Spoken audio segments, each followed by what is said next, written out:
တွေးကြုံမရှိသေးတဲ့လူငယ်လုပ်ငန်းရှင်တယောက်အနေနဲ့ကျွန်တော်တို့စီးပွားရေးကြံကြံတွေကိုဘယ်သူစီကနေရယူတင်လဲခင်ဗျားရောနောက်ဆုံးအချိန်ကြံကြံရယူခဲ့တော့ငါဘယ်သူစီကနေရယူခဲ့တာလဲဒါကဒီနေ့မှကျွန်တော်တို့စဉ်းစားရတယ်ကိုဖြစ်လာတယ်ဘာလို့လဲဆိုတော့ကျွန်တော်တို့တွေကဒီစီးပွားရေးမှာမဟုတ်ဘူးเนาะတခြားလုပ်ငန်းတစ်ခုလုပ်မယ်ဒါမှမဟုတ်ကွာအကြောင်းတစ်ခုတက်မယ်ဆိုရင်လည်းဒီကျွန်တော်တို့နေဆက်ရပတ်ဝန်းကျင်တွေကိုလိုက်ပြီးတော့မေးကြတယ်ပေါ့နော်ဒီလိုအချိန်တွေမှာကိုကဘယ်သူတွေကိုမေးပြနေလဲဘယ်လိုလူတွေကိုရောကိုကစကားပြောပြနေလဲဒါမျိုးတွေကဒီကအရေးကြီးပါတယ်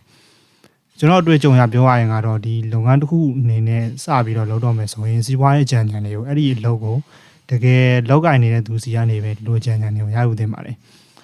ဒါမှလည်းဒီလုပ်ငန်းရဲ့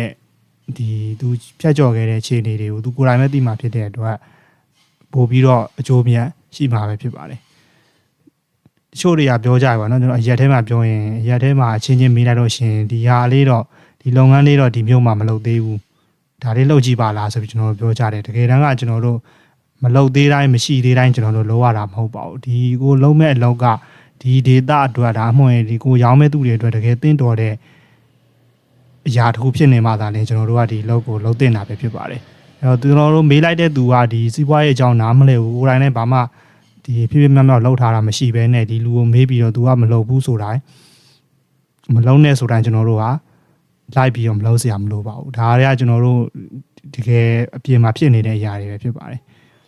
ဥပမာအပြင်ကျွန်တော်တို့ကထားပါတော့ကိုကကားရောင်းဝယ်လုပ်ချင်တယ်ဆိုလို့ရှိရင်ဒီကားရောင်းဝယ်ကိုတကယ်ထဲထဲဝင်ဝင်လုပ်နေတဲ့သူတယောက်နဲ့ပေါင်းလိုက်တာပို့ပြီးတော့အထီရောက်တယ်ပေါ့နော်အဆင်ပြေတယ်ပေါ့ဒီလောက်ပေါင်းလိုက်မှပဲဒီလုပ်ငန်းရဲ့အကြောင်းကိုပို့ပြီးတော့ယဉ်နီးလာမယ်နားလည်လာမယ်ဒီလိုဟာမျိုးတွေလည်းရှိပါတယ်တချို့ကြတော့လည်းတကယ်ပြင်မှာဖြစ်နေတာဘယ်လိုလဲဆိုတော့ကိုကဘာမှမသိပဲနဲ့အစိမ်းတက်ကြီးသွားပေါင်းနေဆိုလို့ရှိရင်ဒီကိုပေါင်းပြီးတော့ဒီကိုဘွားနဲ့ကိုကျိုးရှာတာဒီလိုမျိုးတွေကြုံရတတ်တယ်ပေါ့နော်ဒီလိုမျိုးမဖြစ်အောင်တဲ့ကိုဘက်ကဒီတတိနဲ့တော့စေချင်ပြီးတော့နေရမှာပဲဖြစ်ပါတယ်ဗျ